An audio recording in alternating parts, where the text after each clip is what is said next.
Deep ডাইভে অত্যন্ত উৎসাহের সাথে স্বাগত জানাচ্ছি। আজকের এই গভীর অন্বেষণ এমন একটি বিষয় নিয়ে মানে যা হাজার বছর ধরে মানুষের চিন্তার একেবারে কেন্দ্রবিন্দুতে রয়েছে, আমাদের নিজেদের মন। হ্যাঁ, আর এই বিষয়টা নিয়ে কথা বলা এখন সবচেয়ে বেশি জরুরি। একদম। প্রতিদিন ঘুম থেকে ওঠার পর থেকে রাতে ঘুমাতে যাওয়া পর্যন্ত আমাদের মন কিন্তু অবিরাম তথ্য, তীব্র আবেগ আর অন্তহীন চিন্তার স্রোতে ভাসতে থাকে। ঠিক, একটা মুহূর্তের জন্য যেন বিরতি নেই। এই অবিরাম স্রোতের কারণে মনের আসল যে স্বচ্ছতা, সেটা কোথায় যেন হারিয়ে যায়। আজকের মিশন হল ভিক্ষু বুদ্ধলাসের বিখ্যাত লেখা আনাপানাসাতি বা শ্বাস-প্রশ্বাসের মাইন্ডফুলনেসের আলোকে মনের এই ঘোলাটে অবস্থার মূল কারণগুলো ডিকোড করা। একই সাথে কিভাবে নির্দিষ্ট কিছু মনস্তাত্ত্বিক উপায়ের মাধ্যমে মনের সেই হারানো স্বচ্ছতা ফিরিয়ে আনা যায়, তাই সোর্সের মাধ্যমে গভীরভাবে পর্যালোচনা করা। আর এই পুরো যাত্রায় এই জটিল বিষয়গুলোকে বিশ্লেষণ করার জন্য আমাদের বিশেষজ্ঞ তো প্রস্তুত আছেনই। অসংখ্য ধন্যবাদ।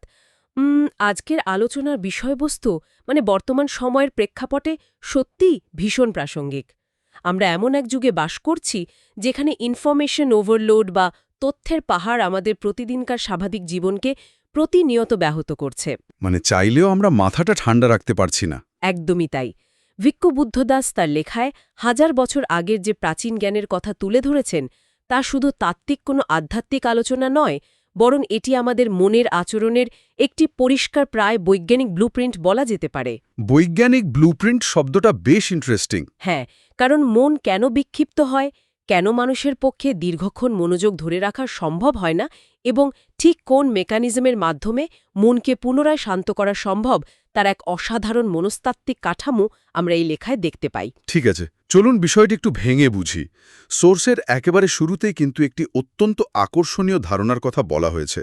সেখানে উল্লেখ আছে যে প্রতিটি মানুষের মনের একটি নিজস্ব ইউনিক এক্সেলেন্স বা অনন্য উৎকর্ষ রয়েছে। হ্যাঁ, একটা প্রাকৃতিক স্বচ্ছতা। ঠিক, মন তার প্রাকৃতিক অবস্থাতেই অত্যন্ত স্বচ্ছ এবং ধারণ ক্ষমতা সম্পন্ন। কিন্তু কিছু নির্দিষ্ট মানসিক বাধা বা হিন্ড্রেন্সেস এসে সেই স্বচ্ছতাকে পুরোপুরি ঢেকে দেয়। পালি ভাষায় এই বাধাগুলোকে বলা হয়েছে নিবারণ বা নিবরণ। এই নিবরণগুলো মূলত আমাদের মনের প্রাকৃতিক উজ্জ্বলতাকে নষ্ট করে দেয়, বাস্তবতাকে সঠিকভাবে দেখতে বাধা দেয়। ঠিক কিভাবে বাধা দেয় সেটা সোর্সে খুব সুন্দর করে বলা আছে।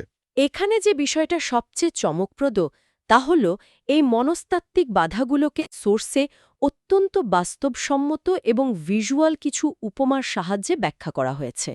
উপমাগুলো মূলত জলের বিভিন্ন অবস্থার ওপর ভিত্তি করে তৈরি। জলের উপমা দারুণ। প্রথম যে বাধাটির কথা সোর্সে বলা হয়েছে তা হল সেন্সুয়াল ডিজায়ার বা কাম্য বাসনা। এটিকে তুলনা করা হয়েছে একটি পরিষ্কার জলাশয়ে লাল রং মেশানোর সাথে। ধরুন একটি স্ফটিক স্বচ্ছ জলের পাত্রে যদি কয়েক ফোঁটা গাঢ় লাল রং ফেলে দেওয়া হয়, তবে জলটি আর মোটেও স্বচ্ছ থাকে না। তার ভেতর দিয়ে জলের তলদেশ দেখা একেবারেই অসম্ভব হয়ে পড়ে। এই লাল রং মেশানো জলের ধারণাটি বর্তমান সময়ের আধুনিক জীবনের সাথে খুব সহজেই মেলানো যায়। কিভাবে? ধরুন প্রতিদিন সকালে ঘুম থেকে ওঠার পর হয়তো মনটা শান্তই থাকে, কিন্তু স্মার্টফোনের স্ক্রিনে চোখ রাখার পর কোনো একটা চটকরদার বিজ্ঞাপন বা সোশ্যাল মিডিয়ায় অন্য কারো বিলাসবহুল জীবনের ছবি দেখার পর মনের ভেতর অবচেতনভাবেই এক ধরনের পাওয়ার আকাঙ্ক্ষা তৈরি হয়। হ্যাঁ, একদম ঠিক ধরেছেন। এই আকাঙ্ক্ষা বা বাসনা মনের ভেতর ওই লাল রঙের মতোই খুব দ্রুত ছড়িয়ে পড়ে। সারা দিন ধরে সেই বাসনাই মনকে আচ্ছন্ন করে রাখে, ফলে জীবনের আসল কাজগুলো থেকে ফোকাস পুরোপুরি সরে যায়। সোর্সে এর ঠিক বিপরীতে একটি অবস্থারও কথা বলা হয়েছে, যাকে রেনান্সিয়েশন বা ত্যাগ বলা হচ্ছে, যেখানে মন বাইরের কোনো প্রলোভন দ্বারা প্রভাবিত না হয়ে নিজের জায়গায় স্থির থাকে। আসলে মানুষের বাসনামুক্ত অবস্থাই হল মনের সবচেয়ে স্বাভাবিক অবস্থা। কিন্তু যখন সেই বাসনা কোনো কারণে পূরণ হয় না, তখন মনের ভেতর তৈরি হয় দ্বিতীয় বাধা, ইলভিল বা বিদ্বেষ এবং রাগ। এটা বোধহয় সবচেয়ে পরিচিত বাধা। সোর্স অনুযায়ী এটি হল ফুটন্ত জলের মতো। একটি পাত্রে জল যখন প্রচণ্ড তাপে টকবক করে ফুটতে থাকে, তখন জলের উপরিভাগ সারাক্ষণ অস্থির থাকে, চারপাশটা বাষ্প আর ধোঁয়ায় ঢেকে যায়। সেই ফুটন্ত জলে যেমন নিজের প্রতিবিম্ব দেখা যায় না, ঠিক তেমনি রাগান্বিত বা ক্ষুব্ধ মন কখনো বাস্তবতাকে উপলব্ধি করতে পারে না। এর ঠিক বিপরীত অবস্থা হল গুডউইল বা সদিচ্ছা, যা মনের এই উত্তাপ কমিয়ে তাকে শীতল রাখে। ঠিক। ফুটন্ত জলের এই চিত্রটি সত্যিই মনের অস্থিরতার এক নিখুঁত প্রতিচ্ছবি। রাস্তায় দীর্ঘক্ষণ ট্রাফিক জ্যামে আটকে থাকার পর অথবা ইন্টারনেটে কোনো বিরূপ মন্তব্যের জেরে তর্কে জড়িয়ে পড়ার পর মানুষের মনের অবস্থা ঠিক এমনই ঘুরতে থাকে। আর মজার ব্যাপার হল, এই রাগের পর্যায়টি পার হওয়ার পর মন সাধারণত খুব ক্লান্ত হয়ে পড়ে, যা আমাদের তৃতীয় বাধার দিকে নিয়ে যায়। সোর্সে এটিকে বলা হয়েছে টরপর বা অলসতা ও জড়তা। ওপর যখন দিনের পর দিন সবুজ শ্যাওলা আর আগাছা জমতে থাকে, তখন ওপর থেকে দেখলে ভেতরের নুড়ি পাথর বা মাছ কিছুই আর দেখা যায় না। মানে জলটা স্থির কিন্তু ঢাকা পড়ে আছে। ঠিক। ফুটন্ত জলের মতো এটি কোনো সহিংস বা উগ্র প্রতিক্রিয়া নয়, বরং এটি হল শক্তির এক ধীর গতির ক্ষয়। আমাদের মন যখন দীর্ঘমেয়াদী ক্লান্তি, একঘেয়েমি বা বিষণ্ণতায় আক্রান্ত হয়, তখন মনের উজ্জ্বলতা এই শ্যাওলার মতোই ঢেকে যায়। মন তখন নতুন কিছু ভাবার বা করার অনুপযোগী হয়ে পড়ে।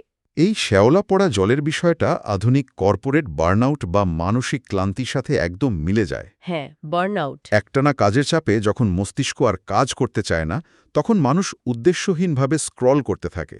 এটিই হলো সেই জড়তা। সোর্সে বলা হয়েছে এর বিপরীত হল পারসেপশন অফ লাইট বা আলোর অনুভূতি। এটি এমন একটি মানসিক অনুশীলন যা মনের ভেতর ভোরের আলোর মতো এক উজ্জ্বলতা তৈরি করে, মনকে সজাগ করে এবং অলসতার শেকড় উপড়ে ফেলে। এরপর আসে মনের আরেক ধরনের বিক্ষিপ্ত অবস্থা, যা হল চতুর্থ বাধা, রেসলেসনেস অ্যান্ড ওয়ারি বা অস্থিরতা ও দুশ্চিন্তা। সোর্স অনুযায়ী এটি হল প্রচণ্ড বাতাসের ঢেউ ওঠা জল। ঝোড়ো বাতাস।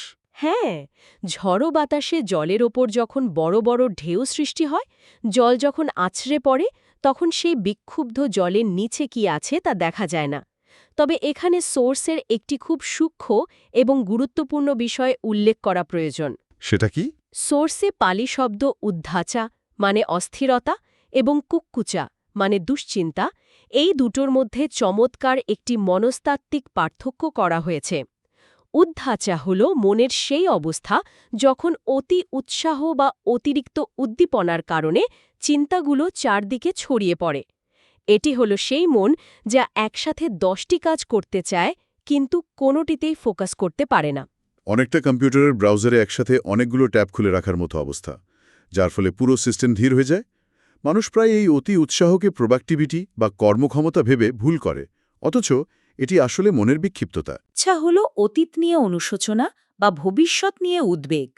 এই দুটো মিলেই মনের স্থিরতা বা স্টেডিনেস সম্পূর্ণ নষ্ট করে দেয়। এরপর পঞ্চম এবং সর্বশেষ বাধাটি হল স্কেপটিক্যাল ডাউট বা সন্দেহ। এই সন্দেহকে সোর্সে সম্পূর্ণ অন্ধকারে রাখা পরিষ্কার জলের সাথে তুলনা করা হয়েছে। জল হয়তো একদম পরিষ্কার, তাতে কোনো রং নেই, তা ফুটছেও না বা তাতে কোনো শ্যাওলাও নেই, কিন্তু যেহেতু সেটি গভীর অন্ধকারে রাখা, তাই এর নিচে কি আছে তা দেখা যায় না। কারণ আলো নেই।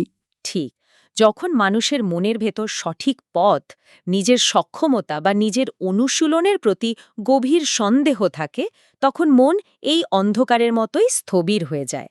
ইম্পোস্টার সিন্ড্রোম বা নিজের যোগ্যতা নিয়ে আধুনিক মানুষের যে অবিরাম সংশয়, এটি তারই একটি রূপ। এর বিপরীত হল ডিফাইনিং অফ থিংস বা সবকিছু স্পষ্টভাবে জানা ও বিশ্লেষণ করা। জ্ঞান এবং স্পষ্টতার আলোই কেবল এর সংশয়ের অন্ধকার দূর করতে পারে। এই 5টি উপমা, লাল রং মেশানো জল, ফুটন্ত জল, শ্যাওলা ধরা জল, ঢেউ ওঠা জল এবং অন্ধকারে রাখা জল, আমাদের দৈনন্দিন মনের অবস্থাকে কি দারুণভাবে না চিত্রিত করে। কিন্তু এই বাধাগুলোর স্বরূপ তো জানা গেল। প্রশ্ন হলো, এই বাধাগুলো থেকে বাঁচার উপায় কি? সোর্স কিভাবে এই পরিস্থিতি থেকে উত্তরণের পথ দেখাচ্ছে? সোর্সে এই বাধাগুলো থেকে মুক্তির 3টি স্তর বা বিমুক্তির কথা বিস্তারিতভাবে বলা হয়েছে। প্রথমটি হল তারাগাং বিমুক্তি। এটি হল দৈবক্রমে বা হঠাৎ করে সাময়িকভাবে বাধা থেকে মুক্তি পাওয়া। অর্থাৎ এটি হলো পরিস্থিতি নির্ভর শান্তি। ধরুন কেউ প্রচণ্ড মানসিক চাপের মধ্যে আছে, কিন্তু হঠাৎ করে পাহাড়ের চূড়ায় দাঁড়িয়ে একটি সুন্দর সূর্যাস্ত দেখার পর তার মনের সব ক্লান্তি কিছুক্ষণের জন্য উধাও হয়ে গেল। হ্যাঁ, মন সাময়িকভাবে পুরোপুরি শান্ত হয়ে গেল। কিন্তু যেহেতু এটি বাইরের একটি দৃশ্যের ওপর নির্ভরশীল, তাই দৃশ্যটি সরে গেলেই মন আবার আগের অবস্থায় ফিরে যাবে। এটি মোটেও স্থায়ী কোনো সমাধান নয়। একেবারে সঠিক বিশ্লেষণ। তাই সোর্স আমাদের দ্বিতীয় স্তরের দিকে নিয়ে যায়, যা হল ভিক্ষেমভানা বেমুত্তি। এটি হল সক্রিয় অনুশীলন বা একাগ্রতার মাধ্যমে মনের বাধাগুলোকে সাময়িকভাবে কিন্তু অত্যন্ত শক্তিশালী উপায়ে দূরে সরিয়ে রাখা। একাগ্রতা বা কনসেন্ট্রেশন। হ্যাঁ, যতক্ষণ এই একাগ্রতা বজায় থাকে ততক্ষণ কোনো নিবরণ বা বাধা মনের ভেতর প্রবেশ করতে পারে না। আর তৃতীয়টি হল সমচ্ছেদা বিমুক্তি, যা হল অন্তর্দৃষ্টি বা ভিপাসসানা এর মাধ্যমে বাধাগুলোর শেকড় চিরতরে ধ্বংস করে দেওয়া। এটি হল চূড়ান্ত এবং স্থায়ী মুক্তি, যেখানে মন আর কখনোই ওই বাধাগুলোর দ্বারা আক্রান্ত হয় না। তবে আজকের এই আলোচনার মূল ফোকাস কিন্তু এই দ্বিতীয় স্তরটি নিয়েই আবর্তিত হচ্ছে, অর্থাৎ সক্রিয় অনুশীলনের মাধ্যমে একাগ্রতা অর্জন করা। কারণ এই একাগ্রতার মাধ্যমেই মনকে বশ করা সম্ভব। হ্যাঁ, এবং এই একাগ্রতা অর্জনের জন্য আমাদের মনের কিছু নির্দিষ্ট উপাদান বা ফ্যাক্টরকে একত্রিত করতে হয়। এগুলো একাগ্রতার স্তম্ভ হিসেবে কাজ করে। এখান থেকেই বিষয়টা আসলে সবচেয়ে বেশি আকর্ষণীয় হয়ে ওঠে, কারণ এই পর্যায়ে সোস আমাদের ঝানা বা ধ্যানের গভীরে প্রবেশের 5টি উপাদানের কথা বলে।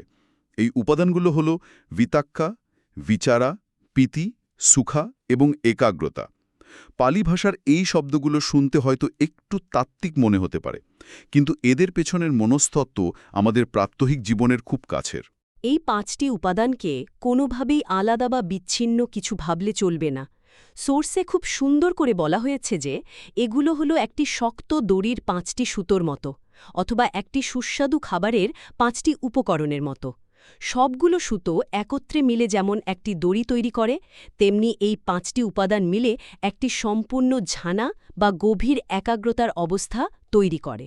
এই অত্যন্ত জটিল মনস্তাত্ত্বিক প্রক্রিয়াটিকে সোর্সে একটি অসাধারণ রূপকের সাহায্যে ব্যাখ্যা করা হয়েছে, যাকে বন্য বাছুর পোষ মানানোর উপমা বা দ্য কাফ অ্যানালজি বলা যেতে পারে। বন্য বাছুরের এই উপমাটি মনের অস্থিরতা বোঝার জন্য এক চমৎকার হাতিয়ার। এখানে আমাদের চঞ্চল মনকে তুলনা করা হয়েছে একটি সদ্য জন্ম নেওয়া, জেদি এবং বুনো বাছুরের সাথে, যে সবসময় এদিক ওদিক ছুটে বেড়াতে চায়। আর আমাদের শ্বাস-প্রশ্বাস হল মাটিতে পোতা একটি অত্যন্ত স্থির খুঁটি, আর মাইন্ডফুলনেস বা মননশীলতা হল সেই মজবুত দড়ি যা দিয়ে বাছুরটিকে বাঁধা হবে। উপমাটি ধাপে ধাপে মনের শান্ত হওয়ার প্রক্রিয়াটিকে বর্ণনা করে। প্রথমে আসা যাক বিতাক্কা বা বিতক্ক এর কথায়। বিতাক্কা বলতে এখানে সাধারণ বা এলোমেলো চিন্তাভাবনা বোঝায় না, বরং মনকে একটি নির্দিষ্ট বস্তুতে সচেতনভাবে স্থির করার প্রাথমিক প্রচেষ্টাকে বোঝায়। মানে বাছুরটিকে খুঁটির সাথে বেঁধে ফেলা? ঠিক, বাছুরটিকে দড়ি দিয়ে খুঁটির সাথে শক্ত করে বেঁধে রাখার যে প্রথম পদক্ষেপ, সেটিই হল বিতাক্কা। এর মাধ্যমে চারদিকে ছুটে বেড়ানো মনকে টেনে এনে শ্বাসপ্রশ্বাসের খুঁটিতে বেঁধে ফেলা হয়। এরপরের ধাপকে গেল বিকারা বা বিচার। বাধা পড়ার পর বাছুরটি কিন্তু সাথে সাথে শান্ত হয়ে যায় না। সে দড়ি ধরে প্রচণ্ড টানাটানি করে, খুঁটির চারপাশে লাফাতে থাকে বা যে কোনো উপায়ে দড়ি ছিঁড়ে পালানোর চেষ্টা করে। এই যে খুঁটিকে কেন্দ্র করে বাছুরের অবিরাম ঘোরাঘুরি বা ছটফট করা, এটি হল বিকারা। মনস্তাত্ত্বিক দৃষ্টিকোণ থেকে মন যখন একাগ্রতার বস্তুকে বা শ্বাসপ্রশ্বাসকে চারপাশ থেকে পর্যবেক্ষণ করতে শুরু করে, তখন এই অবস্থার সৃষ্টি হয়। সোর্সে এই বিতাক্কা এবং বিকারা একসাথে কিভাবে কাজ করে তা বোঝাতে আরও দুটো অসাধারণ উপমা ব্যবহার করা হয়েছে, যেমন কলস মাজার উপমা। একটি ময়লা কলস পরিষ্কার করার সময় বাঁ হাতে কলসটিকে শক্ত করে ধরে রাখা হলো বিতাক্কা, আর ডান হাতে মাজুনি দিয়ে কলসটির চারপাশ ঘষে ঘষে পরিষ্কার করা হলো বিকারা। দুটো কাজ কিন্তু একই সাথে চলছে। হ্যাঁ, বাঁ হাত ছেড়ে দিলে ডান হাত মাজতে পারবে না। আবার মাটিতে জল ছেটানোর উপমাও রয়েছে। জলের ফোঁটা যখন মাটিকে আঘাত করে বা স্পর্শ করে তা হলো বিতাক্কা, আর মাটি যখন সেই জল ধীরে ধীরে শুষে নেয় তা হলো বিকারা। যা হল পিতি বা র্যাপচার, মানে আনন্দ। বাছুরটার কি অবস্থা তখন? বাছুরটি যখন অনেকক্ষণ ছটফট করার পর বুঝতে পারে যে এই দড়ি ছিঁড়ে পালানো কোনোভাবেই সম্ভব নয়, তখন তার ভেতরের জেদ ধীরে ধীরে কমে আসতে থাকে। সেই তার মালিকের প্রতি অনুগত হতে শুরু করে এবং শান্ত হতে থাকে। এই যে সংগ্রাম থামিয়ে দেওয়ার পর যে শান্ত হওয়ার স্বস্তি, এটিই হল পীতি। এটি কিন্তু সাধারণ কোনো ইন্দ্রিয়গত সুখ নয়। আধুনিক জীবনে মানুষ মনে করে নতুন কিছু কেনা বা ভোগের মাধ্যমেই আনন্দ আসে, কিন্তু পীতি হল ত্যাগের আনন্দ, মন থেকে অপ্রয়োজনীয় ভার নামিয়ে রাখার আনন্দ। একদম। সোর্সে বলা হয়েছে এটি হলো এমন একটি অদ্ভুত উদ্দীপনা যা মনের ভেতর এই গভীর বিশ্বাসের জন্ম দেয় যে আমি এই অস্থিরতা থেকে মুক্তি পাব। আর এই উদ্দীপনা যখন থিতিয়ে আসে তখনই জন্ম নেয় চতুর্থ উপাদান সুখা বা প্রশান্তি। বাছুরটি যখন পুরোপুরি শান্ত হয়ে যায় তখন সে আর দাঁড়িয়ে থাকে না, সে খুঁটির ঠিক পাশেই মাটিতে বসে শান্তিতে ঘুমিয়ে পড়ে, কারণ তাকে আর বাইরে থেকে নিয়ন্ত্রণ করার প্রয়োজন হচ্ছে না, বা দড়ির টানে সে আর কোনো কষ্ট পাচ্ছে না। মানুষের মনও যখন নিবরণের বাধাগুলো থেকে মুক্ত হয় এবং পিত্তির প্রাথমিক উত্তেজনা যখন শান্ত হয়ে আসে, তখন মনের ভেতর এক গভীর স্থির প্রশান্তি বা সুখা তৈরি হয়। এখানে পীতি এবং সুখায়ের মধ্যে পার্থক্যটা বোঝা খুব জরুরি। সোর্স খুব পরিষ্কারভাবে বলছে পীতি হল মানসিক গঠনের অংশ, এক ধরনের উদ্দীপনা, আর সুখা হল সেই উদ্দীপনা শেষে পাওয়া অনুভূতির অংশ। তৃষ্ণার্ত মানুষ যখন জলের সন্ধান পায় তখন তার যে আনন্দ হয় তা হল পীতি, আর জলপান করার পর তার যে তৃপ্তি হয় তা হল সুখা। তৃষ্ণার্থ মানুষের এই উদাহরণটি সুখার গভীরতাকে খুব ভালোভাবে তুলে ধরে। এরপর আসে সর্বশেষ এবং সবচেয়ে গুরুত্বপূর্ণ উপাদান একাগ্রতা বা চূড়ান্ত একাগ্রতা। বাছুরটি এখন এতটাই শান্ত এবং খুঁটির প্রতি অনুগত যে দড়ি খুলে দিলেও সে আর খুঁটি ছেড়ে কোথাও যায় না। সে স্থায়ীভাবেই সেখানে অবস্থান করে। ঠিক, মনের এই বিশেষ অবস্থাকেই বলে একাগ্রতা, যেখানে মন কোনো প্রকার জোর জবরদস্তি ছাড়াই শুধুমাত্র একটি বস্তুর ওপর পুরোপুরি স্থির, অটল ও প্রতিষ্ঠিত হয়ে যায়। তাহলে এই সব কিছুর অর্থ আসলে কি দাঁড়ায়? এই যে আমরা 5টি বাধা বা হিন্ড্রেন্স এবং 5টি উপাদান বা জানা ফ্যাক্টর নিয়ে এত দীর্ঘ আলোচনা করলাম, এর চূড়ান্ত মনস্তাত্ত্বিক ফলাফল কি? যদি আমরা এটিকে বৃহত্তর প্রেক্ষাপটের সাথে যুক্ত করি, তাহলে দেখতে পাব যে মনের ভেতর আসলে একটি নীরব কিন্তু অত্যন্ত শক্তিশালী যুদ্ধ চলছে। এই 5টি জানা উপাদান কোনো নিষ্ক্রিয় অবস্থা নয়, এগুলো সরাসরি ওই 5টি হিন্ড্রেন্স বা বাধাকে ধ্বংস করার জন্য অ্যান্টিডোট বা প্রতিষেধক হিসেবে কাজ করে। অ্যান্টিডোট? হ্যাঁ, এগুলো একে অপরের চিরশত্রু। আলো আর অন্ধকার যেমন কখনো এক জায়গায় একসাথে থাকতে পারে না, তেমনি এই উপাদানগুলো ও বাধাগুলো মনের ভেতর একই সময় বিরাজ করতে পারে না। এই অ্যান্টিডোটের মেকানিজমটি বেশ যৌক্তিক। যেমন ভিটাক্কা বা মনকে একটি জায়গায় দৃঢ়ভাবে ফোকাস করার ক্ষমতা সরাসরি মনের অলসতা বা জড়তাকে আঘাত করে, কারণ মন যখন সচেতনভাবে একটি বস্তুকে ধরে রাখে তখন সে আর অলস বা তন্দ্রাচ্ছন্ন থাকতে পারে না। একদম ঠিক। আবার বিচারা বা গভীরভাবে পর্যবেক্ষণ করার ক্ষমতা সরাসরি মানুষের ভেতরের সন্দেহ বা সেপ্টিক্যাল ডাউটকে দূর করে, কারণ কোনো কিছুকে যখন খুব কাছ থেকে এবং গভীরভাবে পর্যবেক্ষণ করা হয় তখন সেখানে কোনো অস্পষ্টতা বা সংশয়ের জায়গা থাকে না। ঠিক একইভাবে পীতি বা ত্যাগের আনন্দ সরাসরি আমাদের ভেতরের রাগ এবং বিদ্বেষকে ধ্বংস করে। একটি আনন্দিত ও উদ্দীপনাপূর্ণ মন কখনোই একই সাথে রাগান্বিত হতে পারে না। আর সুখা বা গভীর প্রশান্তি সরাসরি আঘাত করে মনের অস্থিরতা এবং দুশ্চিন্তাকে। প্রশান্ত মন কখনো অতীত বা ভবিষ্যৎ নিয়ে উদ্বিগ্ন হয় না। সবশেষে একাগ্রতা বা একমুখী ফোকাস সরাসরি সেন্সুয়াল ডিজায়ার বা বাইরের জগতের প্রতি কাম্য বাসনাকে দুর্বল করে দেয়। যখন মন নিজের ভেতরেই সম্পূর্ণ তৃপ্ত এবং স্থির থাকে তখন বাইরের কোনো প্রলোভন তাকে আর আকর্ষণ করতে পারে না। সোর্সে মনের এই চূড়ান্ত একাগ্র অবস্থাটিকে বোঝাতে দারুণ একটি দৃশ্যপট তৈরি করা হয়েছে। যখন এই 5টি উপাদান পুরোপুরি একসাথে কাজ করে এবং মন সম্পূর্ণ একাগ্র হয় তখন মন এমন এক অবস্থায় পৌঁছায় যেন একজন দক্ষ চালক ঘোড়ার গাড়িতে বসে আছেন।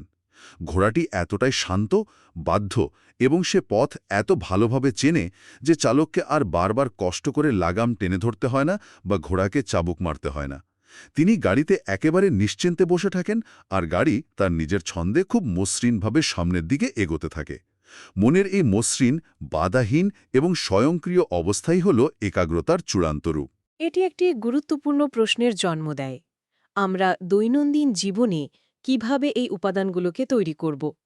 সোর্স অত্যন্ত স্পষ্টভাবে এই জায়গায় একটি সতর্ক বাণী দেয় যে এই 5টি উপাদানকে জোর করে আলাদা আলাদাভাবে তৈরি করার বা খোঁজার কোনো প্রয়োজন নেই।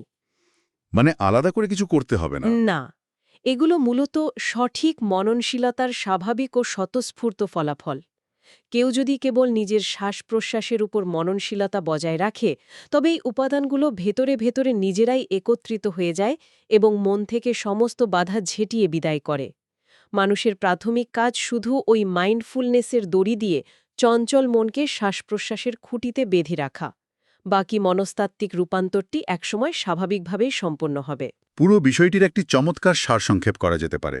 আমরা দেখলাম মানুষের মন কিভাবে লাল রং মেশানো জলের মতো বাসনায় আচ্ছন্ন থাকে, ফুটন্ত জলের মতো রাগে উত্তপ্ত থাকে, শ্যাওলা পড়া জলের মতো অলসতায় ঢাকা পড়ে, ঢেউ ওঠা জলের মতো অস্থিরতায় ছটপট করে এবং অন্ধকারের মতো সংশয়ে নিমজ্জিত থাকে। কিন্তু এই ঘোলাটে অবস্থায় শেষ কথা নয়। ঠিক, যে কোনো মানুষ চাইলেই মাইন্ডফুলনেসের দড়ি দিয়ে তার বুনো মনকে শ্বাস-প্রশ্বাসের খুঁটিতে বাঁধতে পারে। প্রথম দিকে মন স্বাভাবিকভাবেই ছটফট করবে, বাধা দেবে, কিন্তু একটা সময় পর সে শান্ত হতে শিখবে, ত্যাগের আনন্দ খুঁজে পাবে এবং শেষ পর্যন্ত একটি স্থির ও বাধ্য বাছুরের মতো গভীর প্রশান্তিতে পূর্ণ হবে। মনের এই অন্ধকার থেকে আলোতে আসার উত্তরণ সত্যি এক অসাধারণ মনস্তাত্ত্বিক প্রক্রিয়া। ঠিক, এই উত্তরণের জন্যই ভিক্ষু বুদ্ধ দাসের এই প্রাচীন দর্শন আজও আধুনিক সমাজের জন্য এত বেশি প্রাসঙ্গিক ও মূল্যবান। এটি আমাদের মনে করিয়ে দেয় যে মনের ভেতর দীর্ঘস্থায়ী শান্তি বাইরের কোনো বস্তু, অর্জন বা পরিস্থিতি থেকে আসে না, বরং এটি নিজের ভেতরের এই 5টি বাধাকে চিহ্নিত করে একাগ্রতার মাধ্যমে তাদের সরিয়ে ফেলার মাধ্যমেই কেবল অর্জিত হয়। আজকের এই দীর্ঘ ও গভীর অন্বেষণের শেষে সোর্সের এই পুরো দর্শনের উপর ভিত্তি করে একটি বিষয় সবার ভাবনার জন্য তুলে ধরতে চাই। একবার চিন্তা করা যেতে পারে, যদি আমাদের মন সত্যিই এমন জলের মতো হয় যা কেবল পুরোপুরি স্থির, শান্ত ও স্বচ্ছ হলেই আসল বাস্তবতাকে নিখুঁতভাবে প্রতিফলিত করতে পারে, তবে প্রতিদিন আমরা রাগ, দুশ্চিন্তা আর বাসনার যে ফুটন্ত বা রং মেশানো জল নিয়ে বেঁচে আছি, তার কারণে আমরা প্রতিনিয়ত আসল বাস্তবতার কত বড় একটি অংশ দেখা থেকে বঞ্চিত হচ্ছি। যদি জীবনের কোনো এক মুহূর্তে কেবল একবার সেই চূড়ান্ত স্থিরতা বা ঝানার স্বাদ পাওয়া যায়, যদি মনের জল একদম আয়নার মতো দাগহীন স্বচ্ছ হয়ে যায়, তবে আমাদের এই পরিচিত চারপাশের পৃথিবীটা আসলে ঠিক কেমন দেখাবে? এই গভীর ভাবনাটি নিয়ে আজকের এই আলোচনা আমরা এখানেই শেষ করছি। নতুন কোনো বিষয় নিয়ে, নতুন কোনো চিন্তার খোরাক নিয়ে আমরা আবারও ফিরে আসব দ্য ডিপ ডাইভে। ততক্ষণ পর্যন্ত নিজের মনের জলের দিকে খেয়াল রাখা যেতে পারে এবং যাচাই করা যেতে পারে সেই জল আজ কতটা স্বচ্ছ। ধন্যবাদ সবাইকে।